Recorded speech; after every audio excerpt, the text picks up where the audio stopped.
सुप्रभात बच्चों, मैं सरिता सैनी आज आपको कृतिका पुस्तक भाग 2 का पाठ 2 जॉर्ज पंचम की नाक का सारांश पढ़ाऊंगी। जॉर्ज पंचम की नाक कमलेश्वर द्वारा रचित एक व्यंग्यात्मक दास्तान है। प्रस्तुत लेख से यह शिक्षा मिलती है कि हम आज़ाद तो हो चुके हैं, लेकिन अभी भी अंग्रेजी मानसिकता के गुलाम बने बैठे हैं। अंग्रेजी हुकूमत के अत्याचारों की वजह से भारतीयों में उनके खिलाफ रोष था। यही वजह है कि प्रस्तुत लेख में ब्रिटिश शासन के प्रति तिरस्कार की भावना प्रकट करने के लिए लेखक ने जॉर्ज पंचम की नाक को ही काट दिया है। लेखक कमलेश्वर ने इस लेख के माध्यम से रानी एलिजाबेथ द्वितीय के भारत आने पर भारतीय शासन व्यवस्था की शर्मनाक हरकत और परतंत्र मानसिकता का वर्णन किया है। इंग्लैंड की रानी एलिजाबेथ द्वितीय अपने पति के साथ हिंदुस्तान आने वाली थी। देश के तमाम अखबार इस शाही दौरे की खबरों से भरा जाने लगा था। रानी एलिजाबेथ का दर्जी परेशान था कि हिंदुस्तान, पाकिस्तान और नेपाल के दौरे पर रानी कब क्या पहनेगी। उनका सेक्रेटरी और जासूस भी उनसे पहले ही दौरा करने वाले थे। फोटोग्राफर की फौज तैयार थी। रानी की जन्मपत्री और प्रिंस फिलिप के कारनामों के अतिरिक्त अखबारों में उनके नौकरों, बावर्चियों, खानसामों, अंगरक्षकों और कुत्तों की तस्वीरें प्रमुखता से छापी जा रही थी। दिल्ली में शाही सवारी के आगमन की तैयारी चरम पर थी। सदा धूल मिट्टी से भरी रहने वाली सड़कें साफ हो चुकी थी। इमारतों को क्या खूब सजाया और संवारा गया था। फिर अचानक भारतीय दृष्टिकोण से एक बहुत बड़ी मुश्किल सामने आ गई थी। नई दिल्ली में जॉर्ज पंचम की मूर्ति की नाक नहीं थी। जॉर्ज पंचम की नाक के लिए किसी वक्त आंदोलन हुए थे। राजनीति पार्टियों ने प्रस्ताव पास किए थे। अखबारों के पन्ने रंग गए थे। बहस इस बात पर थी कि जॉर्ज पंचम की नाक रहने दी जाए या हटा दी जाए। इसके लिए हथियारबंद पहरेदार तैनात कर दिए गए थे। पर इंडिया गेट के सामने वाली जॉर्ज पंचम की मूर्ति की नाक अचानक गायब हो गई थी। अब इंग्लैंड की महारानी भारत के दौरे पर आ रही थी और जॉर्ज पंचम की मूर्ति की नाक न हो तो परेशानी का विषय तो था ही।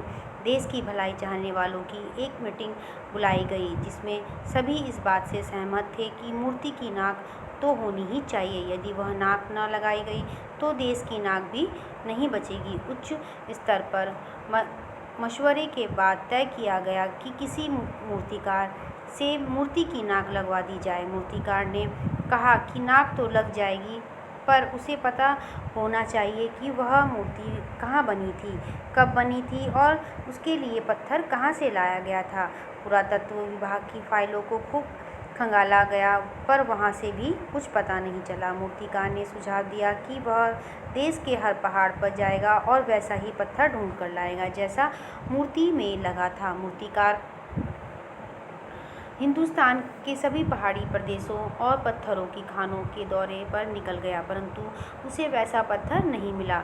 फिर उसने पत्थर को विदेशी बता दिया।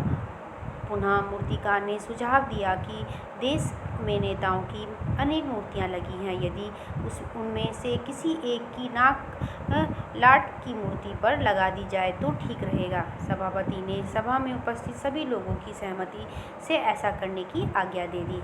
जॉर्ज पंचम की नाक का माप उसके पास था। वह भारत के उस हर छोटे बड़े शहरों का भ्रमण किया जहाँ जहाँ भारत के स्वतंत्रता सेनानियों की मूर्तियाँ स्थापित थी। दिल्ली से मुंबई, गुजरात, बंगाल, बिहार, उत्तर प्रदेश से होकर मद्रास, मैसूर, केरल आदि सभी प्रदेशों का दौरा करता हुआ पंजाब पहुँचा। उसने गोखले, तिलक, शिवाजी, गांधीजी, सरदार पटेल, गुरुदेव, सुभाष चंद्र बोस, चंद्रशेखर आज़ाद, बिस्मिल्ला, मोतीलाल नेहरू, सत्यमूर्ति, लाला लाजपत राय तथा भगत सिंह की लाटों को देखा, परखा। पूरे हिंदुस्तान की परिक्रमा कर आया, पर उसे जॉर्ज पंचम की नाक का सही माप कहीं नहीं मिला, क्योंकि जॉर्ज पंचम की नाक से सबकी नाक बड़ी निकली।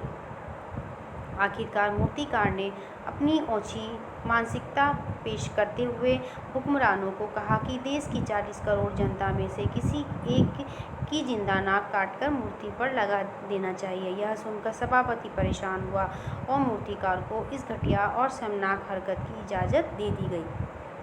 अखबारों में केवल इतना छपा कि नाक का मसला हल हो गया है और इंडिया गेट के पास वाली जॉर्ज पंचम की लाट पर नाक लग रही है। कुछ दिनों के पश्चात अखबारों में खबरें छपी कि जॉर्ज पंचम की जिंदा नाक लगाई गई है, तो कतई पत्थर की नहीं लगती। लेकिन उस दिन के अखबारों में एक बात गौर करने वाली थी कि उस दिन देश में कहीं भी किसी उद्घाटन की खबर नहीं थी, किसी ने कोई फीता नहीं काटा था और सार्वजनिक सभा नहीं हुई थी, कहीं भी किसी का अभिनंदन नहीं हुआ था, कोई मानपत्र भेंट करने की नौबत नहीं आई थी, किसी हवाई अड्डे या स्टेशन पर स्वागत समारोह नहीं हुआ था, अखबार में किसी का ताज़ा चित्र नहीं छपा था, सब अखबार खाली थे।